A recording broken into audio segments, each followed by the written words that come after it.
ఎన్నికల టైంలో సిట్టింగ్ ఎంపీలు పార్టీ మారడం, సిట్టింగ్ ఎమ్మెల్యేలు పార్టీ మారడం, వాళ్ళకి సీట్లు ఇవ్వకపోవడంతో అటు వెళ్ళారు. సీట్ ఇచ్చినా కూడా వద్దన్నటువంటి వ్యక్తి వేమిరెడ్డి ఒక్కళ్ళే. ఆయన భార్యకు కూడా సీట్ అడిగితే ఇవ్వకపోవడం వలన ఆయన తెలుగుదేశానికి వెళ్ళి పోటీ చేశారు. క్రిందటిసారి అక్కడే ఉన్నటువంటి ఆదాలకి అట్లాగే తెలుగుదేశం సీట్ ఇచ్చినా వద్దని ఇటుకొచ్చారు. రఘురామకృష్ణరాజుకి సీట్ ఇచ్చినా తెలుగుదేశం నుంచి వద్దని వైసీపీలోకి వచ్చి పోటీ చేశారు.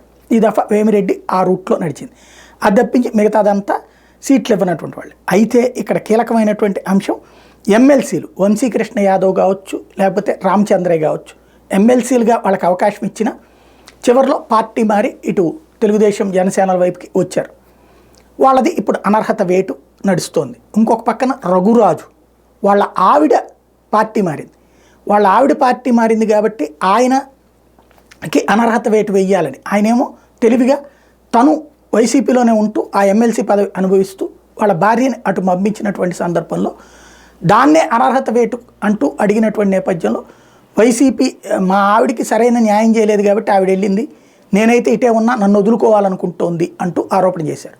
ఇట్లాంటి అంటే ముందు ఇక్కడ రెండు పార్టీలో కర్చీఫ్ వేస్తానికి వర్కౌట్ కావట్లేదు. ఇప్పుడు రఘురాజుని అనర్హత వేటైతే వెంటాడుతోంది. వాళ్ళ ఆవిడికి ఇప్పుడు ఎమ్మెల్సీ ఏమన్నా తెలుగుదేశం ఇస్తుందా చూడాలి.